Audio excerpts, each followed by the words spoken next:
कि नौजवान जो एजुकेशन लेना चाहता है कोचिंग सेंटर में, कोई बदलाव नहीं है, 18% जीएसटी देना है।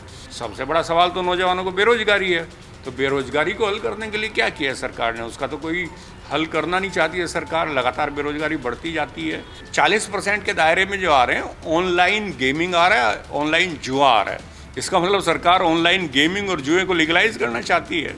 वो सस्ते दाम पर रूस से खरीद रहे हैं, यहाँ उसको रिफाइन करके और यूरोप को और दूसरे देशों को भेज रहे हैं, और उस सस्ते दाम का फ़ायदा नहीं है अभी कुछ जो है। सब भारत की जनता उस तरह से चंदा नहीं देती ना, जैसे अंबानी अडानी देते हैं सब जो है, तो वो देते हैं चंदा, तो उनको फ़ायदा मिल रहा है। स्वागत है आपका दलित दस्तक में। मैं हूं ज़िया हसन। जीएसटी की काउंसिल ने बुधवार को अहम फैसला दिया है। 8 साल पुराने जीएसटी रिजिम में अहम बदलाव किए गए हैं। 5% और 18% रिजिम को रहने दिया है और 12% और 28% रिजिम को ख़त्म कर दिया गया है। लेकिन इसी के साथ 40% रिजिम को और जोड़ दिया गया है।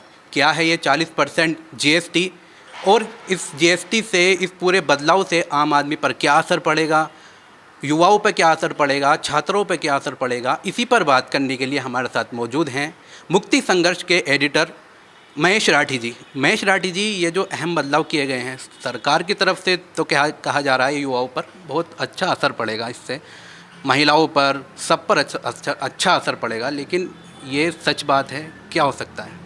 देखिए, बेसिकली तो जो देखा जाए, ये जीएसटी के जो बदलाव हैं, ये शहरी मिडिल क्लास को टारगेट करके उसको लक्ष्य बना करके किए गए हैं। और रही युवाओं की, आज के दौर में जिस तरह की शिक्षा है, जिस तरह का नया तौर तरीका बन गया है, आप देखें, वोकेशनल स्टडीज़ की ज़रूरत है लोगों को रोज़गार के लिए, और तमाम जो शिक्षा जा रही है ऑनलाइन हो रही है, और तमाम तरह के एडटेक कंपनीज़ वो आ गई हैं, फर्म्स, स्टार्टअप हैं, कंपनीज़ हैं जो शिक्षा दे रही हैं, और नौजवान उस तरफ जा रहे हैं, ऑनलाइन एजुकेशन में जा रहे हैं। वहाँ तो जीएसटी में कोई बदलाव नहीं आया है।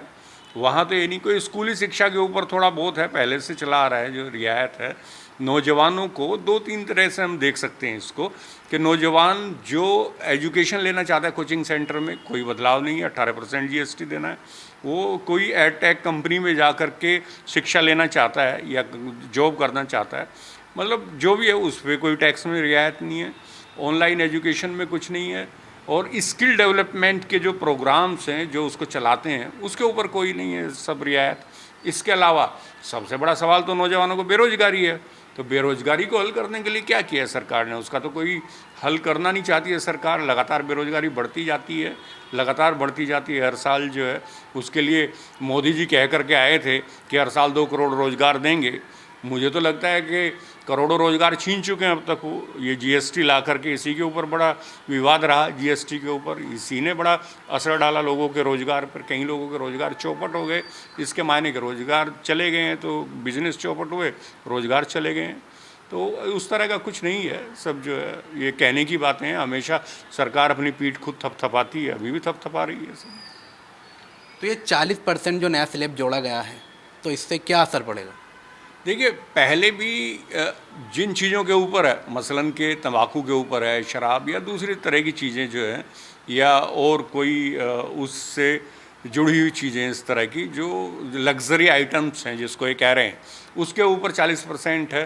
पहले भी ज़्यादा टैक्स था, 28% या जो भी मैक्सिमम था वो था। इन्होंने 40% कर दिया। मगर इसमें एक मज़ेदार बात है, 40% के दायरे में जो आ रहे हैं, ऑनलाइन गेमिंग आ रहा है, ऑनलाइन जुआ आ रहा है। इसका मतलब सरकार ऑनलाइन गेमिंग और जुए को लीगलाइज करना चाहती है। वो चाहती है इस देश का नौजवान ऑनलाइन गेमिंग में अपना छोटा माँ बाप की जो उसकी आमदनी है, माँ बाप की जो दौलत है, उसको लुटवाता रहे। सरकार ये चाहती है, जिसको रोकना चाहिए सरकार को, उसे 40% के उसमें ले आई। उस लूट में से हिस्सा लेना चाहती है सरकार सब जो है, कि लोग ऑनलाइन जुआ खेलें, अपना पैसा लुटाएं, अपनी जमा पूंजी माँ बाप की, नौजवान, और वो जो है उसमें से हिस्सा सरकार 40% ले जाए।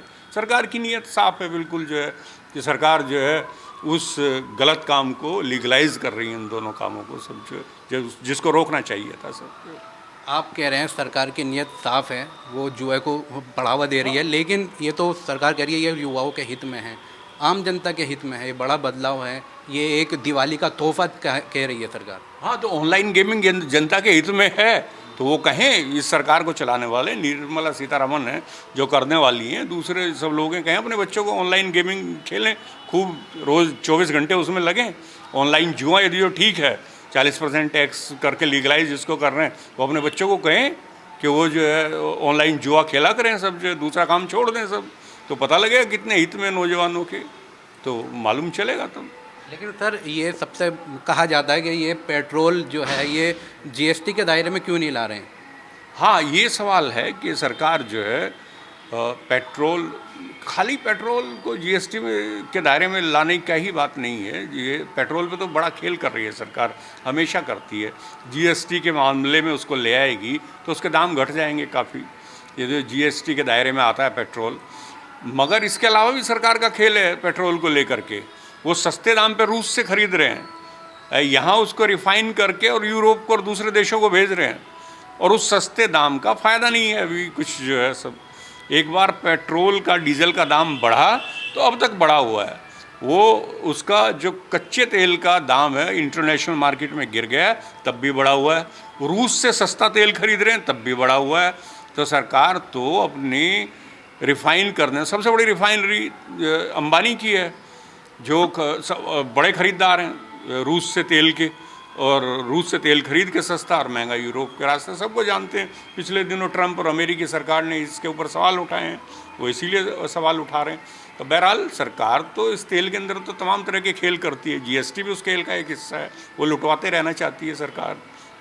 लेकिन सर सस्ते तेल का सबसे पहले भारतीयों को मिलना चाहिए, जब भारत ले रहा है सस्ता तो दूसरे देशों को क्यों बेच रहा है? इसका देश को क्यों फ़ायदा क्यों नहीं है? भारत की जनता उस तरह से चंदा नहीं देती ना, जैसे अंबानी अडानी देते हैं सब जो है, तो वो देते हैं चंदा, तो उनको फ़ायदा मिल रहा है, आम आदमी को फ़ायदा नहीं पहुंच रहा। हमारा सवाल तो यही है कि फ़ायदा आम आदमी को ट्रांसफ़र क्यों नहीं हो रहा है?